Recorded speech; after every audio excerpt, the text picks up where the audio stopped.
안녕하세요. 닥터 유 유태우입니다. 오늘의 주제는 시어머니 쉽게 하기입니다. 시어머니, 시가 또는 쉬월드. 쉬운 주제가 아닌 것 같죠? 사실은 쉽습니다. 연애할 때는 두 사람만의 문제죠. 그런데 이제 결혼하면은 두 사람이 결혼하는 게 아니고요. 양가가 결혼합니다. 그래서 이제 양가가 만나는데요. 그 양가의 관계가 이루어지잖아요. 근데 그 중에서 가장 핵심적인 두 인물이 바로 시어머니 그리고 며느리가 되는 거죠. 그러니까 두 사람의 관계가 가장 이제 중요한 그리고 가장 문제가 되는 관계가 되는 겁니다. 자, 어떻게 시어머니 쉽게 하기를 할까요? 첫 번째, 시어머니가 며느리한테 원하는 것, 이게 과연 뭔가를 며느리가 알아야 되겠죠. 나인 며느리가. 두 번째, 며느리인 나가 시어머니한테 원하는 것, 이게 두 번째가 되겠죠. 자, 이건 각자 원하는 거고요. 세 번째는 뭐냐면은, 그러면 진짜 상황은 뭐냐? 실제 상황은 뭐냐? 이게 세 번째고, 이 세 가지가 되면은 내 며느리로서 내가 어떻게 시어머니를 쉽게 할까? 이게 이제 오늘의 내용입니다. 자, 첫 번째, 시어머니가 며느리인 나에게 원하는 것. 크게 많습니다만은 5개만 말씀드릴게요.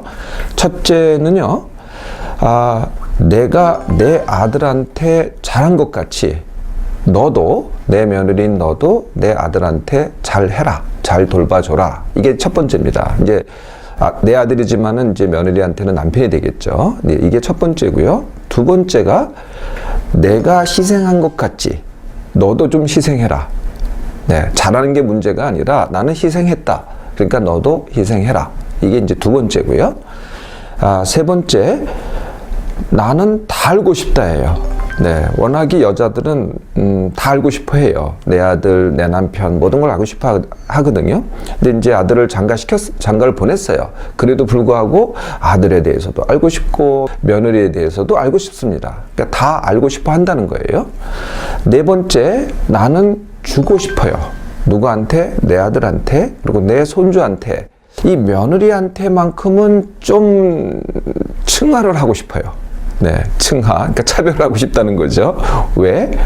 내가 그랬으니까. 내가 차별을 받았거든요. 그게 너무나 정상이거든요. 그러니까 나도 자연스럽게 나도 다 주고 싶은데 아들한테, 손주한테 다 주고 싶은데 며느리한테만큼은 좀 차별이 돼요.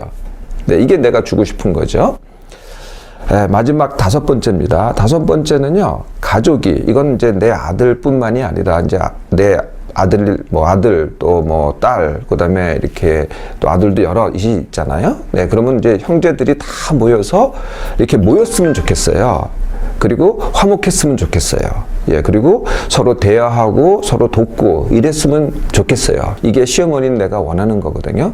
그래서 최소한도 명절, 제사날, 이 생일, 경조사가 있을 때, 이럴 때는, 최소한 이럴 때는 서로 모이고, 돕고, 화목하고, 대화하고, 평소에도 그러면 좋겠지만은, 이게 시어머니가 며느리한테 원하는 것입니다. 자, 그러면 반대로 며느리인 나가 시어머니한테 원하는 것.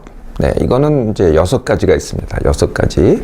그 첫 번째는 뭐냐면, 원하는 것이라기보다는 그냥 싫답니다. 그냥 싫어요. 왠지 그냥 싫어요. 설명할 수가 없어요. 이게 첫 번째고요. 두 번째는 간섭받고 싶지 않다. 나 좀 내버려뒀으면 좋겠다. 간섭받고 싶지 않다. 세 번째는, 알려주고 싶지 않다. 내가 무슨 일을 하던, 제발 좀 알려고 좀 하지 마라. 알려주고 싶지 않다. 네 번째, 존중받고 싶다. 나도 이렇게 층하받거나 차별받지 않고 나도 똑같은 한 사람으로서 아들만큼이나 존중받고 싶다. 더 나아가서는 인정받고 싶다. 좀 시어머니가 내가 열심히 한 것 좀 인정해줬으면 좋겠다. 5번째, 내 남편이죠. 내 남편을 갖다가 내가 독점하고 싶다. 좀 내 남편 좀 뺏어가지 좀 말아라. 그냥 내가 이제 추가시켰으면 다 이제 끝난 거지. 왜 그렇게 이 남편을 갖다가 마마보이를 만드느냐. 그 다음에 6번째, 이제 한 가지 남았어요. 내가 필요할 때, 내가 어려울 때 나를 좀 도와줬으면 좋겠다. 그런데 이게 꼭 내 방식이어야만 됩니다. 시어머니의 방식이 아니고요. 내 방식으로 나를 좀 도와줬으면 좋겠다. 이게 며느리인 내가 시어머니한테 원하는 것입니다. 자, 그러면 실제 현실은 어떨까요? 네, 여기에는 모두 7가지가 있습니다. 가장 큰 현실은 뭐냐면은 내가 아무리 떼어놓으려고 해도 시어머니는 나한테서 떼어낼 수가 없다는 겁니다. 네, 뭐 시어머니가 죽거나 내가 죽거나 이런 상황이 아니면은요 정말 떼어낼 수 없어요. 사실은 시어머니뿐만이 아니고요 어떤 가족도 우리가 이제 가족의 연을 끊는다 그러잖아요. 뭐 안 보고 살 수는 있지만은 정말 떼어낼 수는 없다는 거죠. 그래서 첫 번째, 떼어낼 수 없다. 두 번째가 뭐냐면은 시어머니는 나하고 다르답니다. 네. 내 남편이 나하고 다르잖아요. 예, 그래도 이제 또 좋은 점이 있어서 이제 결혼하고 같이 살잖아요. 시어머니도 나하고 절대적으로 다릅니다. 네, 이게 이제 두 번째 사실이고요. 세 번째, 나의 옳고 그름으로 시어머니가 바뀌지 않는답니다. 왜냐면은 시어머니도 시어머니의 옳고 그름이 있거든요. 네, 그러니까 옳고 그름이 서로 다를 뿐이지, 네, 옳고 그름으로는 서로가 바뀌지 않는다는 거예요. 나도 바뀌지 않죠, 사실은. 시어머니는 당연히 바뀌지 않습니다. 네 번째, 시어머니한테는요, 아들이 시어머니 삶의 굉장히 큰 부분이었다는 거죠. 네, 이것은요, 내가 내 남편이 나한테 큰 부분인 것과 똑같습니다. 이제 와서는 처음에는 안 그랬잖아요. 내가 이 연애하고 이제 결혼해서 하고 난 다음에는 그전에 안 그랬지만은 지금은 나의 큰 부분이 됐잖아요. 네, 시어머니한테는요 평생 동안 나한테 장가 보내기 전까지는요 자기한테 본인한테는 굉장히 큰 부분이었다는 거죠. 근데 그걸 갖다가 이제 결혼시켜서 보냈어요. 그래서 이게 어떻게 돼요? 큰 부분을 상실을 한 거죠. 네, 그래서 아들을 장가 보내는 거는요, 시어머니한테는 굉장히 큰 상실이라는 겁니다. 다섯 번째, 자녀를 키우는 방법이요, 나하고 달라요. 네, 그러니까 시어머니 때의 그 아들을 키우는 방법, 그러니까 이제 내 남편이죠. 그 방법하고 내가 이제 나중에 내 아이를 낳잖아요. 아니면 지금 내가 아이를 키우고 있잖아요. 그 방법이 매우 다르다는 겁니다. 여섯 번째, 한국 가정은 이극화되어 있다는 겁니다. 네, 그래서 이제 시어머니가 아들을 중시하잖아요. 그리고 며느리는 나를 차별하잖아요. 네, 그러면 나는 또 어떻게 되겠어요? 내가 이제 아들을 낳잖아요. 그러면 나는 그 차별을 갖다가 내 아들을 통해서 보상을 합니다. 그러니까 어떻게 돼요? 시어머니하고 아들하고가 한 편이 되는 겁니다. 그리고 나하고 내 아들이 한 편이 되는 거죠. 이렇게 패가 갈리는 것을 이극화라고 합니다.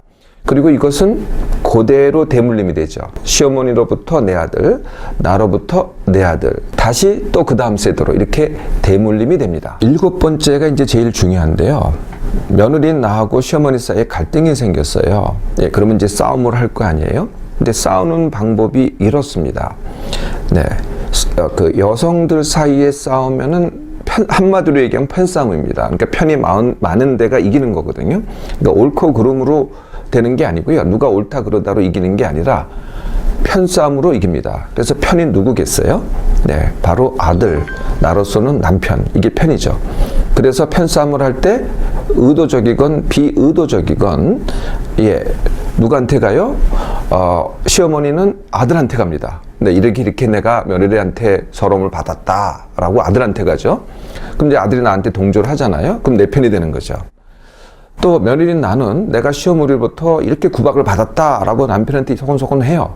네, 그러면은 남편이 나한테 동조를 해요. 네, 그러면 어떻게 돼요? 네, 그러면 남편이 내 편이 되는 겁니다. 그러면은 이게 끝이 아니고요.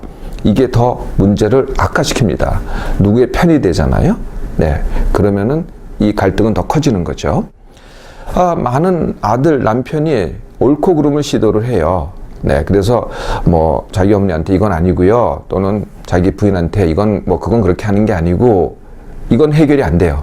네, 이렇게는 해결이 안 된다는 거죠. 다시 말하면은요, 아들, 남편이 옳고 그름을 따지거나 어느 편을 든다고 이게 해결되지 않는다는 거예요. 이 해결하는 방법은요, 아들, 남편은 그냥 빠져 있는 게 제일 좋은 방법입니다. 네, 서로 뭐 싸우던, 아니면 타협을 하던, 아니면 화해를 하던, 네, 그냥 놔두는 방법이 더 좋은 방법이죠. 시어머니가 원하는 것, 며느리인 내가 원하는 것, 그리고 실제의 현실, 네, 다 숙지를 하셨죠? 네, 그러면은 시어머니 쉽게 하기로 한번 해볼까요? 모두 10가지를 말씀드리겠습니다. 물론 이거 말고도 또 여러 가지가 있을 거예요. 굉장히 많은 상황들이 있기 때문에 대표적이고 가장 흔한 10가지 방법을 말씀드릴게요. 가장 첫 번째 해야 될 게 뭐냐면은 싫어하거나 두려워하거나 멀리하지 않기입니다. 내가 그런 마음이 있잖아요. 내가 싫어하거나 내가 두려워하거나 내가 멀잖아요. 그러면 그럴수록 시어머니는 더 다가옵니다. 네, 그리고 더 괴롭힙니다. 네, 그래서 얼뜻 봐서는 내가 며느리는 내 입장에서는 이게 시어머니 문제 같거든요. 야, 시어머니가 왜 저렇게 나를 괴롭히나, 나를 왜 이렇게 힘들게 하나, 시어머니의 모든 문제 같잖아요. 그게 아닙니다. 내가 그렇게 느끼니까, 내가 싫어하니까, 내가 두려워하니까, 내가 멀리하니까 시어머니가 더 그러는 거죠. 이건 이제 상호작용이라는 겁니다. 네, 그래서 첫 번째, 그렇게 하지 않기. 두 번째가 시어머니 알기입니다. 네, 많은 며느리들이 시어머니를 잘 모릅니다. 물론 시어머니도 자기 며느리를 잘 몰라요. 근데 며느리는 내가 시어머니를 잘 모른다는 거예요. 그래서 일단 알아야 돼요. 네, 알려면 어떻게 돼요? 네, 무슨 말을 하나, 무슨 말씀을 하시나 경청을 해야 되겠죠. 두 번째, 잘 모르겠으면은 그러면 여쭤보면 돼요. 그냥 여쭤보라는 거예요. 내가 여쭤봐서 이제 시어머니가 나한테 의견을 얘기를 했잖아요. 그렇다고 의견을 얘기한 거지 나한테 시킨 걸로 받아들이진 말라는 거죠. 아, 이게 시어머니 의견이구나 라고만 받아들이면 됩니다. 그렇게 알면 되는 거예요. 시킨 게 아니에요. 세 번째가 시어머니 있는 그대로 받아들이기입니다. 네, 그러니까 시어머니 의견이 그렇고 시어머니 이렇게 사셨구나, 저분은 저런 분이시구나, 나하고 다르구나 라고 그대로 받아들이라는 거죠. 나는 시어머니 같이 안 살래. 그건 내 의견이죠. 네, 시어머니는 이렇게 평생을 사셨어요. 그리고 이렇게 나한테 가장 큰 선물인 내 남편을 갖다 이렇게 잘 키워주셨어요. 네, 그렇게 감사하면서 받아들여야죠. 네, 시어머니 받아들이기. 이게 이제 세 번째입니다. 자, 이렇게 시어머니 멀리하지 않고 시어머니가 어떤 의견인지 알고, 그리고 시어머니를 있는 그대로 받아들였잖아요. 그러면 이제 내 의견을 알려야 되겠죠. 네, 그래서 어떤 상황이 될 때요, 이게 내 의견입니다 라고 직접적으로 얘기를 하셔야 돼요. 그러니까 나한테는 너무나 당연한 게 시어머니한테는 당연하지 않거든요. 시어머니가 이런 정도는 당연히 아시겠지 하지 마시고요, 직접적으로 얘기를 하세요. 물론 내 의견에 시어머니가 동의를 안 하실 수도 있고 화를 낼 수도 있어요. 그렇지만 일단 내 의견을 얘기를 하라는 거죠. 다섯 번째, 시어머니가 이제 보통 지적과 비판을 합니다. 네, 보통 많은 시어머니도 그렇죠. 시어머니 입장에서 그게 이제 가르침이거든요. 내가 가르치려고 하는데 내 입장에서는 그게 지적과 비판이 된다는 거죠. 지적과 비판에 대해서는요, 이게 이제 당장 내가 수행할 수가 없는 거고, 내가 그게 틀렸다고 생각하지 않는다면은 일단은 동의를 하세요. 말로서. 어머님 맞습니다 라고 일단 동의를 하라는 거죠. 그런데 속으로는 뭉개셔도 돼요. 네, 이게 말로서 반드시 동의를 해야 돼요. 내가 동의를 안 하잖아요. 그럼 시어머니는 끊임없이 이거를 갖다가 반복하실 거예요. 일단은 이제 그래 놓고서 이제 속으로 뭉개면은 다음에 너 왜 안 그랬냐 라고 또 지적을 하실 거예요. 그러면 또 시인을 하세요. 어머니 제가 잊었어요. 다음에 그렇게 할게요 라고 하고 또 뭉개는 겁니다. 네, 그러니까 노골적으로 뭉개는 게 아니고요, 은근슬쩍 구렁이 담넘어가듯이 뭉개라는 거죠. 이거는요, 내가 어떤 걸 뭉개라는 거냐 하면은, 내가 내 방식을 절대 바꿀 수가 없을 때, 나는 이렇게 사는 게 좋다고 생각할 때, 나는 이렇게 살아야 되겠다고 할 때, 이런 것만 뭉개라는 거지, 어머니가 말씀하신 게 더 좋고 효율적인 방법이라면은 그거는 따라 하셔야 되겠죠. 여섯 번째는요, 남편의 일부 나눠주기입니다. 네. 사실은요, 내가 독점한다고 독점되지도 않거니와 내가 일부를 나눠준다고요, 내가 다 안 갖는 것도 아니에요. 그냥 나눠줘 보세요. 어머님, 아들 이만큼 가지세요. 한번 해보세요. 그래도요, 내 거는 충분합니다. 네, 절대 이게 나눠지는 게 아니거든요. 네, 남편이 아들로서 해야 된다고 해서 남편으로서 나한테 하는 게 줄어드는 게 아니라는 거예요. 차라리 나눠줘 보세요. 더 많은 게 나한테 올 테니까요. 일곱 번째가 타협하기입니다. 네, 이 타협하기는요, 남편한테 내가 하는 거를 예로 들면 될 것 같아요. 남편한테는 내가 거의 다 맞춰주잖아요. 근데 시어머니한테는 다 맞춰주지 않아도 됩니다. 다 맞춰주지 않는 남은 것들은 타협해도 되잖아요. 네, 그 타협한다고 뭐 내가 달라지는 건 아니거든요. 네, 이렇게 해서 시어머니한테도 일부는 타협으로 맞춰줘도 된다는 거죠. 내가 맞춰드리잖아요. 네, 그러면은 시어머니도 조금은 나한테 맞춰줍니다. 8번째는요, 주고받기를 통한 시어머니 이용하기입니다. 네, 내가 드리라는 거죠, 먼저. 네, 뭔가를 시어머니가 원하는 게 아까 있다 그랬잖아요. 네, 이걸 먼저 드려보세요. 그러면은요, 내가 시어머니한테 무엇을 해달라고 요구를 해도 시어머니가 잘 들어주세요. 그러니까 먼저 요구하지 말고요, 당연하다고 생각하고 요구하지 말고 내가 먼저 해드리고 요구해 보시라는 거죠. 기꺼이 응해 주십니다. 9번째가 이제 자녀 교육인데요. 내 아이는 내가 낳았으니까 내가 키운다. 네, 이렇게 생각하시지 마시고요. 보통 이렇게 생각하시죠. 네, 내 아이를 나만 키우지 말라는 거죠. 내 아이는요, 나만 키우는 게 아니라 내 남편도 키우고, 그리고 내 엄마도 키우고, 친정엄마죠. 내 시부모도 키우고, 내 시아버지도 키우고, 내 친정아버지도 키우고, 이렇게 다 키워야 됩니다. 그러니까 자녀 입장에서 봐서는요, 나만의 자극보다는, 물론 엄마로서 자극이 제일 크죠. 네, 그것보다는요, 다양한 자극이 있고 그것을 선택할 수 있을 때가 가장 건강하게 큽니다. 자, 이제 한 가지 남았습니다. 며느리 나하고 시어머니 사이에 갈등이 생겼어요. 네, 그러면은 이걸 어떻게 해결하느냐? 네, 어떻게 해결하냐면은 직접 해결해야 됩니다. 네, 어떤 방법이든지 남편을 개입시키지 말라는 거죠. 근데 남편한테 의견을 물어볼 수는 있어요. 내가 잘 모른다면은, 네, 의견을 물어볼 수 있지만은 남편을 절대 개입시키지 마세요. 다른 사람 의견도 물어보세요. 전문가인 의견도 좀 물어보시고요. 물어보셔서 해결해야 될 당사자는 바로 나입니다. 어떻게 하든지 내가 뭐 싸우든지 가서 타협을 하든지 대화를 하든지 뭐 애교를 떨든지 무슨 방법을 통해서 해결을 하라는 거죠. 많은 며느리들이 시어머니로부터 받았던 구박, 이걸 이제 상처로 기억하고 있더라고요. 네, 그래서 이걸 갖다가 이 상처를 어떻게 치유를 할까, 이런 생각들을 많이 하시는데요. 이렇게 상처라고 생각을 해서 기억을 하잖아요.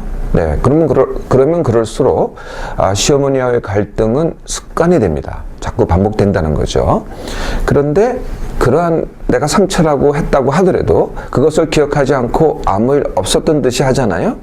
네, 그러면은 그것이 나의 경험이 되고 그리고 성장의 과정이 됩니다. 시어머니는요, 어렵게 생각하면 점점 더 어렵고 힘들어집니다. 반면에 다름을 받아들이고 쉽게 하기를 하잖아요. 그러면 점점 더 쉬워지고 나에게나 가족에게나 시어머니에게나 모든 사람에게 더 이롭게 됩니다.